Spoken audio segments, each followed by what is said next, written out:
Okay. I see you guys. Don't worry. There's a process to what I'm doing for a reason. I'm going to bring you guys into my little world for just a second.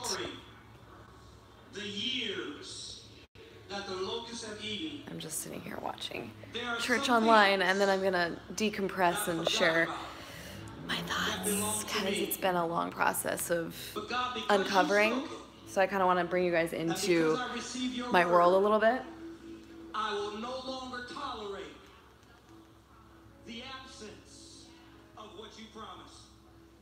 I thank you for Jesus. Like, I love this. I think it's beautiful. I get what's happening, but I want to tell you guys why my heart just breaks seeing all of these desperate people at church, because then there's no follow-up. Teray and Sarah will go home into their mansion, and then there's this whole congregation of people still very, very lost. So I've been an observer in the evangelical movement for my whole life, so 32 years of kind of watching, and now it's very scary for me to kind of speak out on these things because I know it's not like really affirmed a lot of times. So I literally was like, you know what? I'm going to flip on the live stream. I want you guys to kind of see I'm in my space by myself. Corey is actually at a men's retreat. All right. So I don't compete with this. Let me just turn this on too. I'm going to teach you guys a little life hack of all life hacks. I hope you're, okay, first of all, happy Sunday. How are all of you? How are your hearts? How are you feeling today? Literally, how's your body feeling? Are you guys feeling any pains or, here, let me get the little chat here. There we go. Now I can see your messages. Sweet. I want to know how each of you are doing. I want you to drop into your heart for a second. And what was the first gut instinct? Are you feeling lonely, fearful, stressed? Do you have anxiety? It's important to really like know how your body is feeling too, because I think we tend to just go, oh, we're good. Well, no, I want to know actually how you're feeling. So leave me in the comments below. I want to know how each of you are feeling at this very moment.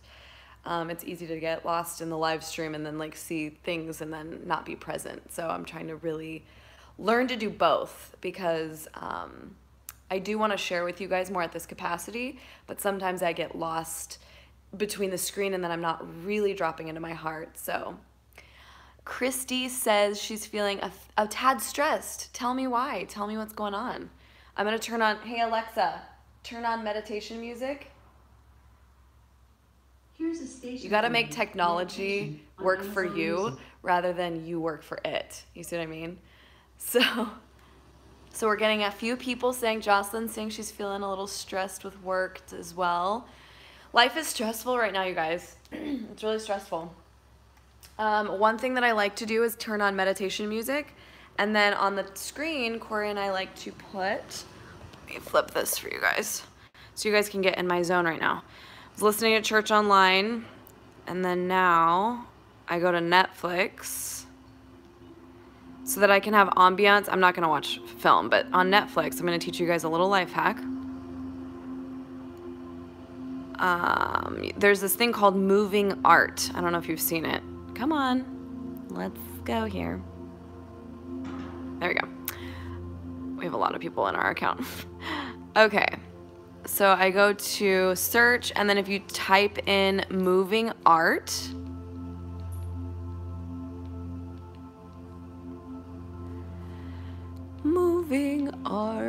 there's these gorgeous films that, here we go, look at these. Oh my gosh, you guys are gonna freak. Okay, moving art. And then I like to play the one that's the desert, of course, because you guys know me. See, there's the one that's called Deserts. Okay, so then, and then we turn the volume, we keep this on mute, because the music that they have isn't the same as like meditation music. It's good, but it's not like the best. So I have this going, my meditation music from Alexa's here, and then we have, oopsie, she heard me say her name. And then Louis Schwartzberg created this beautiful film. Look at, it says, it is in the sandstorms that the shape of the stone statues of the desert. Wait, what? I wasn't able to read it once. I was trying to read it through the screen. Let me try that one more time. I love quotes, so let's see what it says. Okay. It is the sandstorms that shape the stone statues of the desert. It is the struggles of life that form a person's character. Ooh, that's getting me emotional. Oh my goodness, that's a great quote. Oh, wait, I want you guys to, I'm not going to flip it back, but I want you guys to see. Here we go. So you guys can get a visual of what this looks like. So it's just all this beautiful footage. So in your house, let me give you guys a visual. There's Cash, he's waiting to go outside. This is what we see when we open up our door. We have a back house in Los Angeles, so we rent a guest house. And then this is our little house. Gracie's sleeping.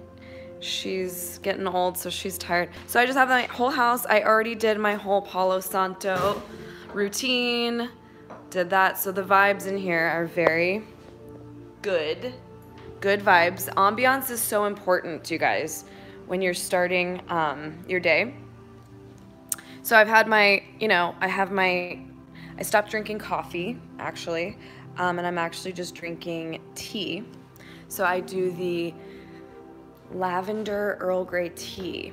And the reason I stopped is because I was feeling like the acid from the coffee was making my stomach upset. So I get lavender Earl Grey tea. This I just get from the grocery store. It's black loose leaf tea. And then I actually do have a Keurig, but I have like the little loose thing in the Keurig. So I put the tea right in here, and then I've got my tea. Tabby says, what kind of channel is this? That's a perfect question to ask right now, because that's what I'm in the middle of rediscovering. So the title of this live stream was Everything They Taught You Was Wrong. And then I put my little thumbnail and I said, Finding My Own Spiritual Path. So on this channel in the past, there has been an evolution of Lynette Sine in general. So naturally this channel started one way and it's kind of evolved. In the beginning, this channel was focused only on nail art, actually. This nail art I didn't do. I do have a moon on my nails, if you can see it. Let's see. I have a moon with like marble on my nails. Very cool. Gel. I don't do nail art anymore though, on myself. It's, as I've gotten a little bit older, my passions have kind of evolved. So this channel, you can find beauty stuff, you can find random thoughts, you can find, it's pretty dynamic, I'll put it that way. Thank you, Jocelyn. So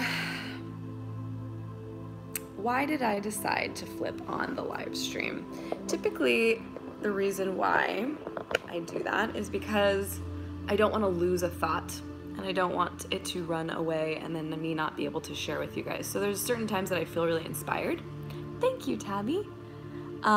It's nice to meet you. I wish I could give you a squeeze. I'm such a visual person, you guys, so when I'm talking and I'm not able to sit with you and look into your eyes myself and feel your energy, it's like really hard for me. So I really look forward to expanding my career as a motivational speaker and really being able to create spaces where I will be able to meet you guys in person, because that's very important to me.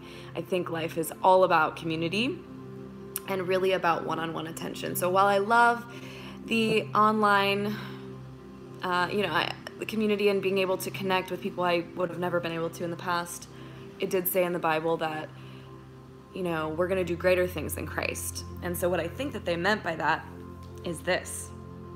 So Christ and his disciples, and I just want to put a little disclaimer, if you don't identify with the Bible, if that's not something that you identify with, I still encourage, and if you've never taken the time to crack it open and read it, one of the most beautiful stories ever told. But it's important to remember that when you're reading these stories to see yourself in them, because these are not mystical characters that are different than you or I. And I think that's the disconnect with a lot of religion, is that they really deify even these disciples and the people that are in these books. But if you look, my husband always, I do not play Fortnite. My husband always tells me this, though. He says, it's interesting that it's just Matthew, the account of Matthew, but it's not like Matthew with his last name. It's just the account of Matthew. It's the account of Mark. And it's important when you're understanding all of this that our account is being written as we speak. And this is my account. So this is the Lynette Sine account, literally my YouTube channel. It's my account of my life. So later in life, people can look back, maybe even future children of mine, and go, oh, this was, you know, my mom's account. Literally, it's an account, and it's also like a written account, like the Bible is written. So Corey's really particular about also writing, because in case all of this shuts off one day, then that could be a scary thing, because then all of your account is gone. Since I think the whole point of life is to leave a thumbprint, leave your thumbprint on this earth, correct? I think that each of us are doing that in our own capacities, whatever sort of thing that looks like in your life, whether it's through your career, whether it's through a hobby, through art, through writing, through there's so many different mediums. Maybe it's even just a simple conversation. Exactly. Tabby said, so this is like a life story. That's what I treat this channel as. I treat it as a little place for me to drop in and leave messages for my future self as little clues, leave messages to my past self, who knows. I really believe we live in a very multi-dimensional universe. So if we think that this is the only thing that there is, we haven't really dug a little deeper. So you guys know me. I like to take it there. I like to take it a little bit deeper. I'm going to turn down this volume really quick. Okay. So, I'm trying to find the right light here. Light is everything. I prayed for light when I moved into this house. Before we moved into this house, I said, God, please give me a house that has great light. And look at how beautiful. I asked for light, and look at this big window. I have that cabinet still open. I leave cabinets open and it drives Corey nuts. But look at this big, beautiful window. And then I have my little air plants up there. I have a quartz crystal hanging in the middle that absorbs all of the good energy from that beautiful sun. And my plants are up there.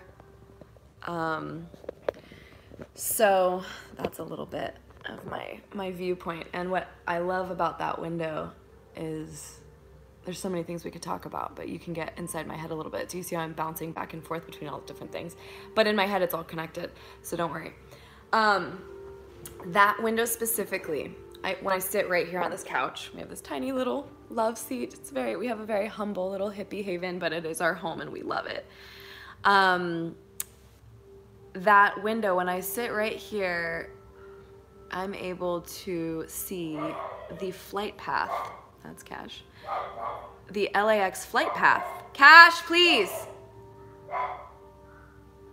He does not match. Like, he is so overly like anxious. I'm like, dude, you need to match my energy right now. You're so over the top. Cash. He's barking at a squirrel. Cash, would you please? He's not gonna stop. It's so rude to bark at people, and I talk to him as if he knows what I'm saying. You get inside. You get inside. No barking. That's rude. That is rude, Cash. They were just walking by. He barks at the squirrels. I'm like, dude, you obviously are not a breed that's a hunter, because we all know that if you're trying to actually get that squirrel, you're barking, so now it's gonna run. So you're not a very good hunter, Cash. He makes a loud entrance. Oh, hi. Diana Smith says, wait, I don't know why oh, there we go. Okay, the comments kept like disappearing. Okay, Tabby says, I love when you make videos on spirituality. Oh, you are a model to love, Lynette. That's so sweet. Thank you so much. I love hearing from you guys. Okay, so I see the flight path from that window, and every time I see a plane, this is a way to keep yourself very present. There's different things in life, and this is what I mean by magic is all around you. Sometimes you guys hear me say that. God's speaking through all things. The divine is speaking through all things. So I see this little plane flying through my window, and when I'm flying in a plane and I'm looking down, I'm very meditative. I don't know, when you're in the air like that, amongst the clouds and just in a higher perspective, I'm very emotional for some reason. Every time I fly, I just feel, you just feel free in a way, you know? And so I'm always like very prayerful when I'm flying. So now when I'm on the ground and I'm not flying and I'm able to see planes way up there, every time I see a plane, every time, I take a moment to go inside and I pray over every single person that's in that plane and for their families and like the generations to come after them. And I know that sounds maybe like a lot, but it's just my way of connecting with the collective consciousness that we all are all a part of. And it helps me just to remain in full gratitude. And I need those things because I'm an air sign, you guys. I'm an Aquarius. So I'm very free-spirited and just kind of all over the place. So I need things to keep me grounded. And that really helps me. So that's a little thing to say about my window. Anyways, I turned on church online this morning, and I'll be really, really honest with you guys. We haven't been to, church in a few weeks, maybe I'd say a month. And I'm trying to think of like how and what I want to say about this topic, because this has been a big transformation. And I've done a few videos talking about how I've been going through a major transformation, but I haven't dissected or gone into it really deeply because I've been discovering on my own. And instead of just verbally processing out loud, I've really taken time to go inside and really do like my own surgery on all this stuff rather than just bleh, and then like figuring it out as I'm speaking, you know, which I tend to do a lot of the time. Hi, Darla. I love you too. Thank you for the yellow hearts. So full of light. Thank you. So we'll just put it this way. Little background. Grew up in church. My parents were actually, you know, they weren't Christians when they got married. I'm sorry, when they met, they weren't Christians, but then they discovered Christianity, and I don't want to speak on their behalf because I think each of us have to give our own account, speaking of accounts.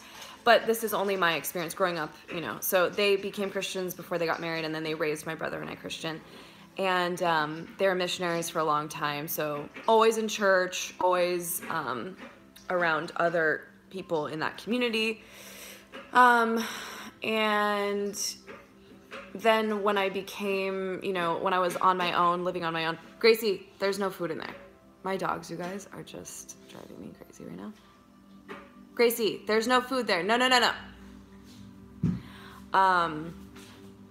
So when I was about, I don't know, I think I took a break from going to church for about a good chunk of time, like 5-6 years, when I was in my 20s. And I'm 32 now, 32 years old. So some of you guys may know that my 20s were, or just my journey has been very fluid and dynamic. And what I mean by that is my sexuality. I mean, I explored and I was actually dating females for a long time, and I was just really trying to discover, who is this vessel? Who is Lynette? So I dated guys throughout high school, and then dated girls after high school for a few years, and then I met Corey. And I hadn't been in church. He was always very deeply connected with the church. He always was a worship leader at the church in Arizona that we grew up in Arizona. He was a worship leader there. And then he also went through a period where he moved out of that community for a while and just kind of was focusing on his business, because he really had a lot of church hurt. He had not anything like sexual abuse, but it was more psychological. People are always very intimidated by Corey because he knows exactly what he's here on the planet to do, and he won't stop. And that's very confronting for people, myself included, because he's on mission and he's not stopping. So sometimes people that really know who they are can be intimidating. And in church, I think in his experience, and again, I won't speak for him, it's his story to tell, but his experiences in past church environments have been interesting. So whether, you know, that's, who knows. But he explains that he has a lot of church hurt. So when we connected and we started dating, again, it was not even supposed to be a romantic thing, but we hit it off, and we just like, it was like two lights, and it was just like this spark, and we just spent, I remember calling a couple of my friends when we first started dating. We literally didn't spend a day apart one time when we first started dating for like 9 or 10 days, and it was just like every day we had to see each other because we love to like talk and just spin ideas off of each other. So when we met, it was like the cosmos just like exploded. We were supposed to be together. We're 100% in this mission together to help each other grow. And it's a beautiful thing. And I wish that for everybody. I wish you to find, I don't call it a soulmate. I think that we have soulmates in life, and sometimes we don't marry them. Sometimes we do. But Corey is 100%, from what I'm understanding at this current time in my life, I do believe Corey is the concept of twin flame. And we'll get into that whole thing later, because that's a whole other can of worms. But we'll put a pin in that, because I would like him to speak on behalf of what he's learned also about the twin flame journey, because I see a lot of people talking about twin flames, and then their twin flame that they claim is not sitting and talking with them, which I find kind of hilarious, because it's like, you kind of have to discuss those things together. So I'm being careful with what I talk about without Corey, because this is my little like video journal, but sometimes when he's not a part of it, it's just one perspective, and I want you guys to see balance. I want you to see the infinity symbol. So all that to say, grew up in church, got started dating Corey again, and then we both moved to LA. He got a job as a worship leader at another church, and that's kind of when the resurgence of going back to church and being in a more progressive city.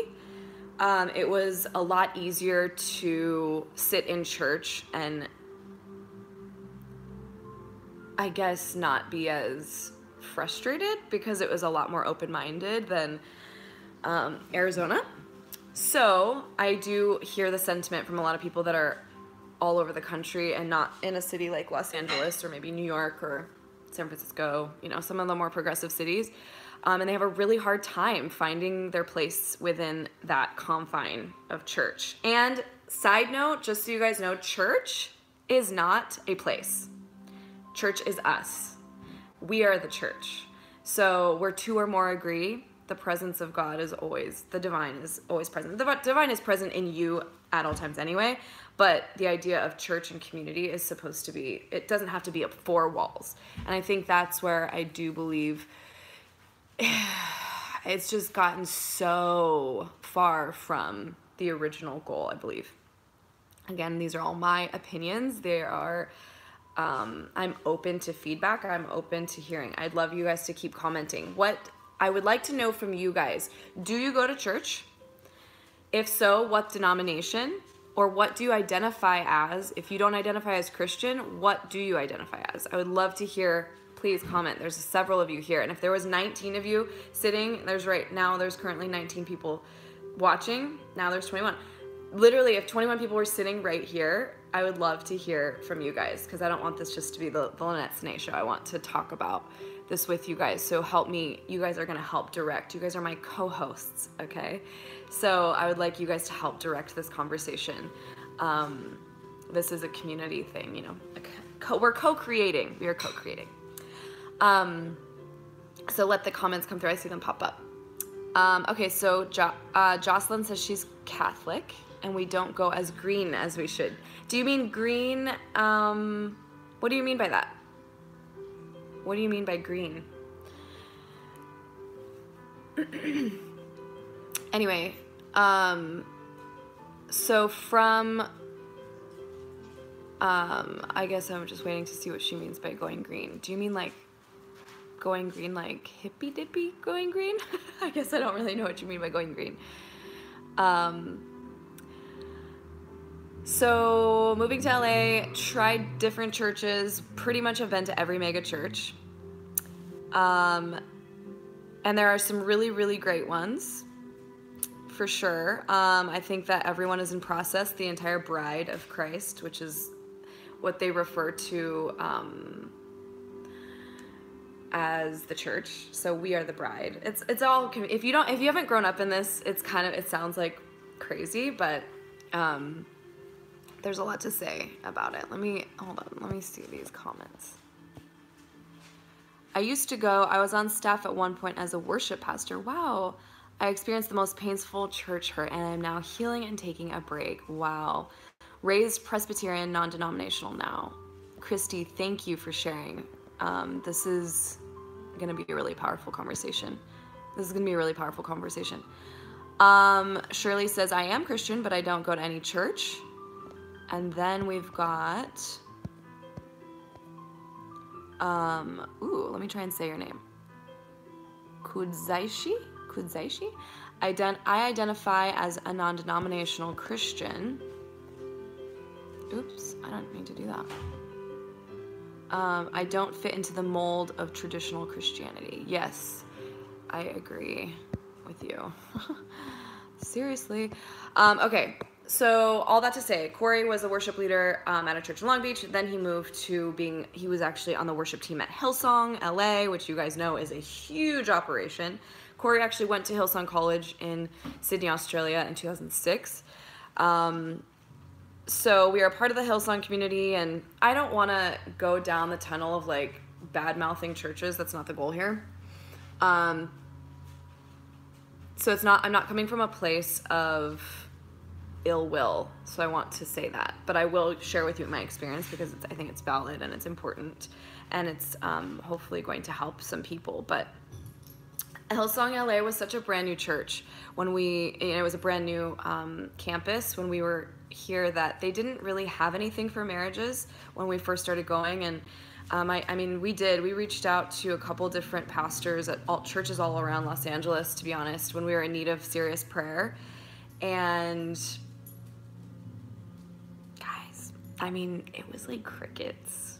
And Corey was like involved, and so he had done life with these people, known these people for over a decade, and still there wasn't a lot of support. And so sometimes I find within the church structure, there's a lot of people that are dealing with real stuff. And while we can go on a Sunday and feel really inspired and empowered to put one foot in front of the other, and I do believe that that is so beautiful, and that it's necessary, and it has changed courses of generations and ancestral patterns that maybe wouldn't have happened before. However, there's a lack of tools and there's a lack of support that I believe right now in consciousness we are in desperate need of. So I'm gonna read this comment here. Someone says they're undecided, raised evangelical Christian, but no longer call myself Christian. Though I love God and Christ, I am more spiritual. I feel you on that. I feel you on that a lot. I think there's a lot of us that are feeling really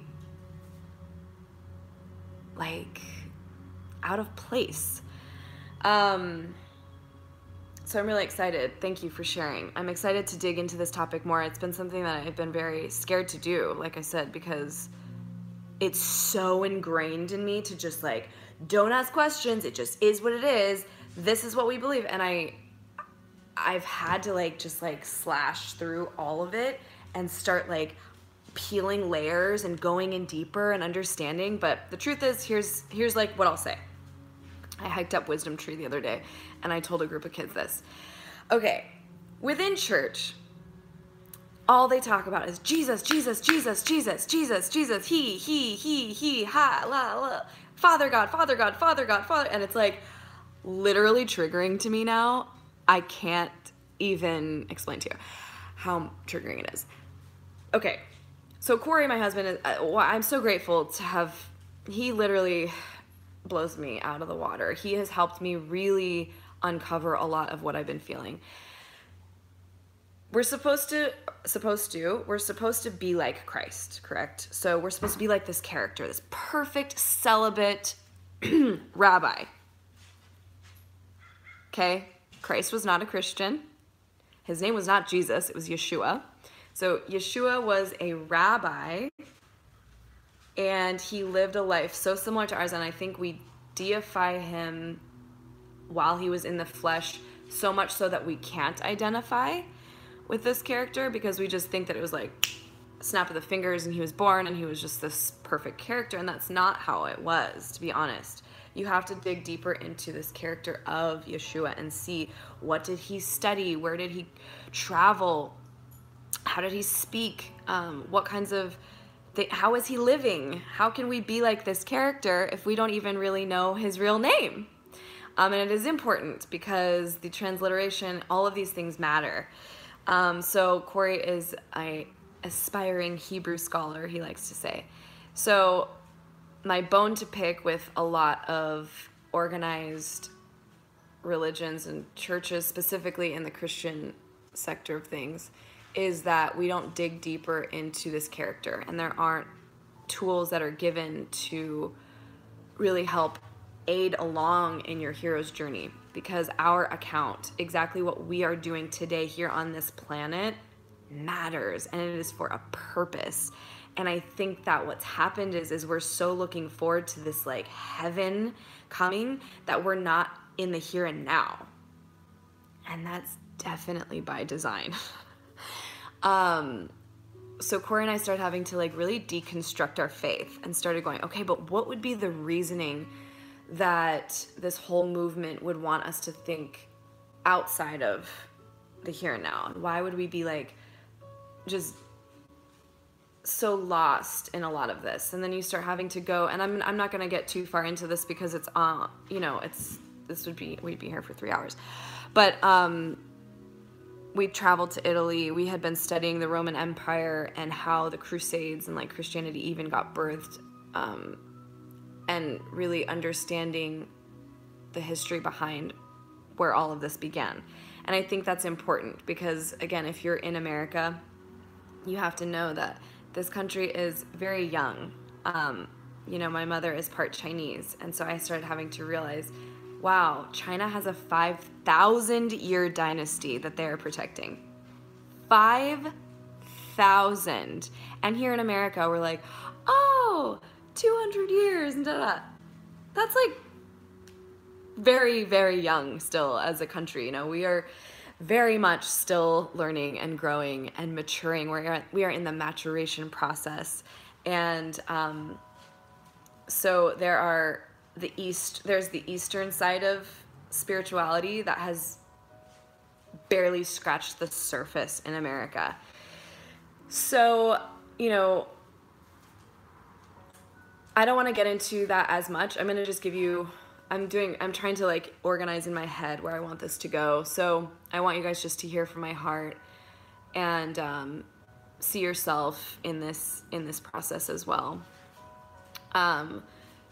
So all that to say, Corey and I ended up getting married. We didn't have a lot of support. We did do some simple marriage courses, or not courses. We read a couple books, and we had the dear couple that married us. They kind of did a few Skype sessions before, but we didn't really go deep into what we were heading into, to be honest. So I highly recommend, if any of you are getting married or engaged, or well, that's the same thing, if you are in that process of moving in that direction, I really encourage you to get you and your partner on the same page by exploring different workshops together before the wedding. Also, even in a church setting, they do have little classes and stuff, and I really recommend those. Because just any sort of communication prior to getting married is so important. So you guys can really set the tone and set your boundaries ahead of time. Huge recommendation, because we didn't really do that. So Corey and I are still navigating those waters, charting those waters as we speak, 3.5 years later after we were married. Sarah asked, why do you think you didn't get support when you got married? To be honest, so like I said, if you just chimed in, we were trying to find a church, and we were kind of in between, and we were at Hillsong when we did get married, and there wasn't any sort of marriage courses. So at the time, there wasn't anything super accessible for us within our specific church. So we didn't really know where to go. We didn't really know where to ask. So we read The Meaning of Marriage by Tim Keller.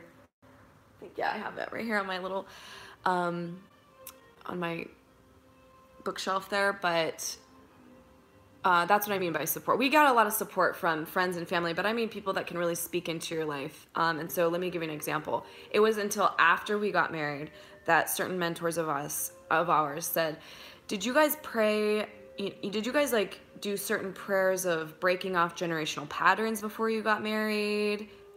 And I was like, wait, what? What do you mean? She goes, you didn't pray, to have certain generational patterns broken off your marriage before you guys got married? And I was like, no, I've never even heard of this.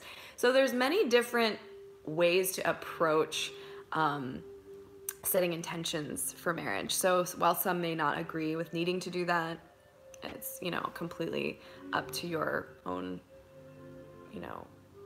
perspective on that. But I really do believe that that's very important to understand that our souls are ancient, whether you believe it's through your ancestors or maybe it's through past dimensions that you lived in. Again, completely up to you on your perspective. My perspective is that, yes, it's not only through your ancestral timeline, but it's also through probably living many different lives, to be honest. And again, see, I say this with trepidation almost, because I'm so programmed to be like, you can't step outside of like what the Bible says and like this. So I get like really stressed, but it's me just being honest. So I'm just uncovering more to this as I go. All that to say, we got married, we started doing workshops, we did self-development work. You guys know I've been in a process of growing and evolving. And then Corey became, one of the worship singers at 1LA. So that's what was playing at the beginning of this video. And that church was it's been such a great season to be there. Honestly, I thank Trey and Sarah for really offering a new lens and a fresh perspective to this, because it is a balanced conversation. They represent both the divine female and the divine masculine. And I think that's really important, because in a lot of churches, it's one male voice talking at people, and it's very hierarchical. And it's even someone on a stage speaking out to an audience. And I think that if it was more in a circle and letting other people share, that's my idea of church. That's what I think it should be. I do not think it should be in a theater where people are being talked at. That's not going to work anymore. So the congregation for the new generation is shifting, and it's shifting quickly, and it's becoming very obvious. And so I don't know if you guys listen to the Liturgist podcast. I highly recommend it.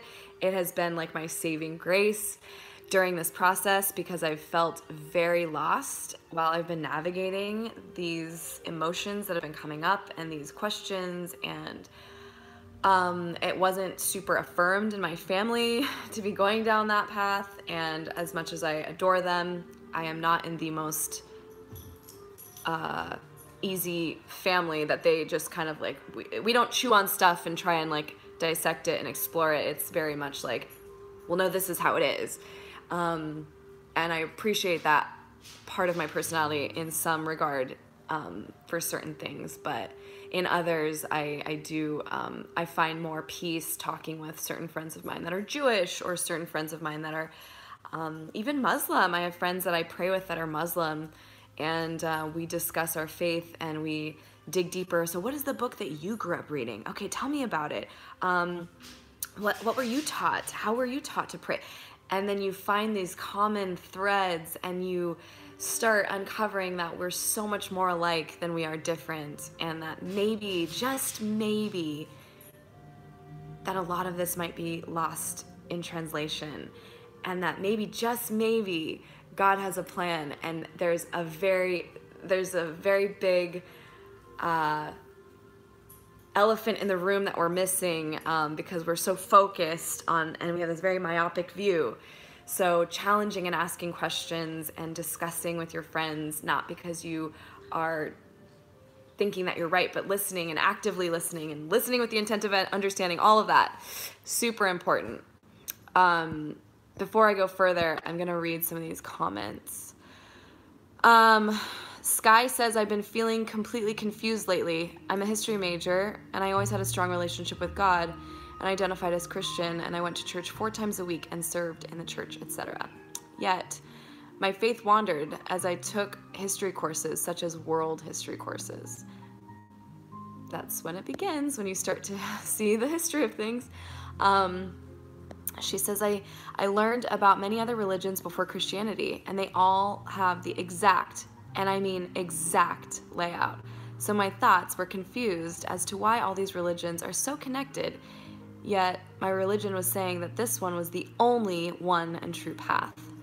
Now I'm very more spiritually based with me and God. I have a deep connection with Him, although I don't know what to identify as anymore. I feel very confused even right now. Don't worry. The fact is that the more you ask questions, the more that you're asking questions and going inside and really trying to understand more, it shows that you're more on course than you even imagine. You know, I'm gonna do something. I've wanted to always do this and I've never done this. There is a book. Where is it? I think it's in my room. 1 second. I want to read something to you.